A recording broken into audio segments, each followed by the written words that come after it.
Assalamualaikum warahmatullahi wabarakatuh. Kembali lagi dengan saya Muhammad Fahri Alpino dari SMKN 4 Bogor. Kali ini saya akan melanjutkan MTCNA ya teman-teman. Materi MTCNA yaitu IP address dan subnetting. Nah, materi pembahasannya ada pengenalan IP address dan subnetting, IP public dan IP privat, class pool dan classless addressing, dan kasus subnetting, dan ke 5 konsep blok subnet dan konsep switch dan router. Nah, pengenalan IP address dan subnetting. Ketika suatu perangkat ingin terhubung ke perangkat lainnya, baik itu menggunakan wired atau wireless, tentu saja memerlukan identitas nama pada setiap perangkat. Identitas tersebutlah yang dinamakan IP address. Nah, bahasa sederhananya kalian jika ingin mengirim paket kan harus ada alamatnya ya. Kalau di jaringan itu dinamakan IP address. Di sini ada contoh ya teman-teman. PC 0-nya ada IP 192.168.10.1 dan yang PC 1 192.168.10.2. Nah, karena memiliki IP, mereka bisa mengirim data ya teman-teman. Dan subnetnya 255.255.0 dan sama. IP address itu terbagi menjadi dua. Ada IP versi 4 dan IP versi 6. Nah, apa sih prefix itu? Prefix itu jumlah bit yang ada di IP ya teman-teman. Dan subnet mask juga sama. Nah, prefix dan subnet mask itu bisa menentukan berapa jumlah IP yang bisa dipakai teman-teman. Nah, kalau untuk prefix itu biasanya pakai vendor Mikrotik, dan kalau subnet mask Cisco ya teman-teman, vendor Cisco. Nah, IP network itu awal IP ya teman-teman. Jadi ini kan satu, berarti IP networknya 0 ya teman-teman. Dan IP broadcast itu IP terakhir ya teman-teman. Dah, IP network dan IP broadcast itu tidak bisa dipakai ya teman-teman. Jadi harus setelah IP broadcast, setelah IP network, dan sebelum IP broadcast. Nah, untuk range IP itu IP yang bisa dipakai. Nah, yang tadi dijelasin setelah IP network dan sebelum IP broadcast. Lanjut. Nah, di sini ada prefix number. Misalkan di studi kasus ada sebuah lab 25 komputer ya teman-teman. Nah, 25 komputer. Jika kita menggunakan prefix 24 dan yang bisa dipakainya 254, itu akan pemborosan ya teman-teman, pemborosan IP.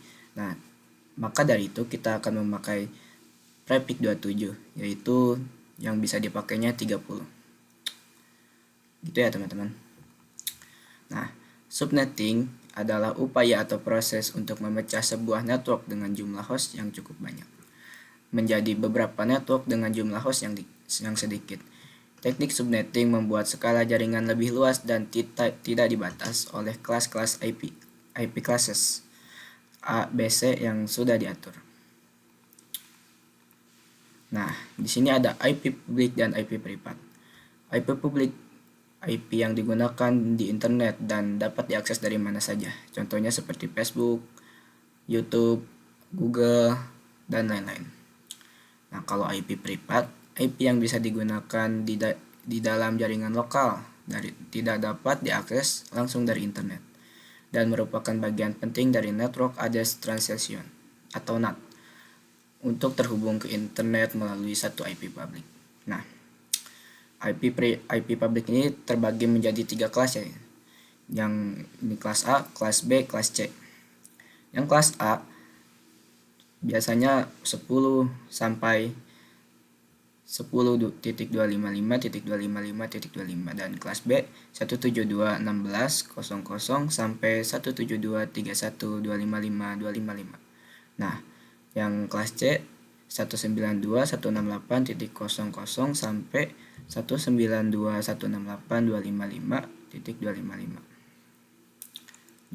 Nah, kelas pool dan classless. Kalau kelas pool itu terbagi menjadi 3 ya teman-teman. Nah, A, B, C. Kelas A dia mencakup banyak ya teman-teman. Nah, oleh karena itu diciptakannya classless untuk membatasi IP agar tidak ada boros ya teman-teman, tidak boros. Nah, di sini ada 180.123.20 yaitu kelas A, dan ini 192.168.1.1 kelas C ya teman-teman, yaitu prefix 24. Lanjut. Nah, di sini ada kasus subnetting. Sebuah lab memiliki 10 PC. Nah, gimana cara agar tidak pemborosan IP ya teman-teman? Nah, coba kita hitung prefixnya. Prefixnya kita cari dulu 2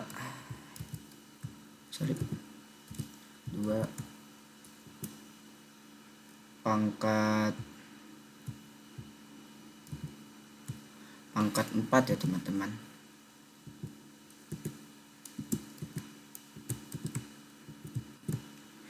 Pangkat 4 sama dengan 16. Nah, jadi prefixnya 16 32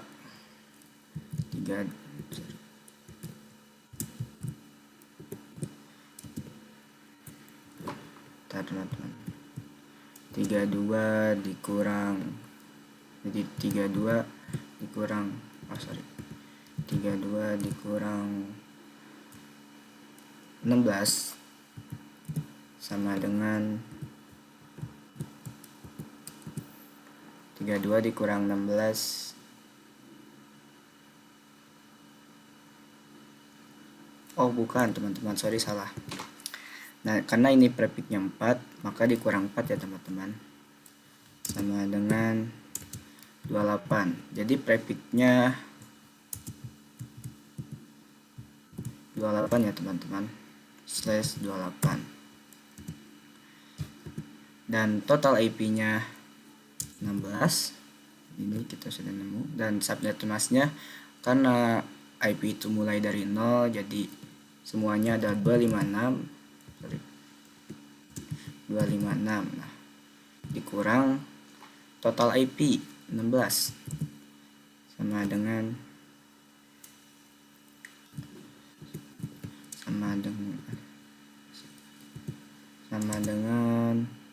240, atau penulisannya seperti ini, 240 seperti ini ya teman-teman. Kalau IP network itu 192.168.10.0. Nah, karena IP network IP pertama ya teman-teman, dan IP broadcast itu 192.168.10.15. Karena total IP-nya 16, maka dikurang 1. Nah, itu IP broadcast ya teman-teman. Dan IP range-nya itu sesudah IP network dan sebelum IP broadcast, itu yang bisa dipakai 68, 10, 1 sampai 192, 168, 10.14. Nah, itu ya teman-teman, kalian mengerti. Selanjutnya konsep blok subnet. Nah, di sini IP network dan IP broadcastnya 10 di ini ke sini, kegedean ya teman-teman. Hapus dulu yang kecil.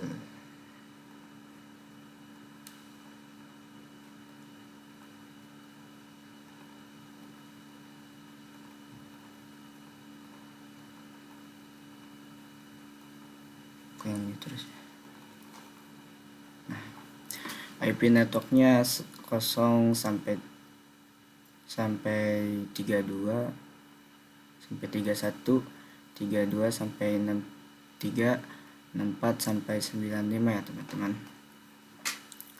Nah, jadi contoh kasusnya ada ruangan 1, ruangan 2, ruangan 3.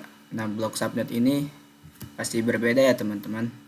Jadi di sini dari 0 sampai 31, dari sini 32 sampai 63, dari sini 64 sampai 95. Nah, jadi sesama ruangan mereka bisa berkomunikasi ya teman-teman, sama ruangannya. Tapi lantai 1 dan lantai 2 tidak bisa berkomunikasi karena berbeda blok subnet, teman-teman. Nah, di sini ada contohnya. PC 1 yaitu IP-nya 20.20.20.20.20.2. Nah, dia ingin berkomunikasi dengan PC 2. Nah, jadi harus sama blok subnetnya, teman-teman, yaitu 20.20.20.17. Nah, di sini masih sama blok subnetnya, jadi dia bisa ya, teman-teman. Nah, berbeda jika PC 2 mengganti IP-nya, yaitu berbeda blok subnet 20.20.20.62. Nah, berbeda. Jadi PC 1 tidak bisa berkomunikasi dengan PC 2 jika dia mengganti IP-nya ya, teman-teman. Oke. Lanjut. Nah, konsep switch dan router.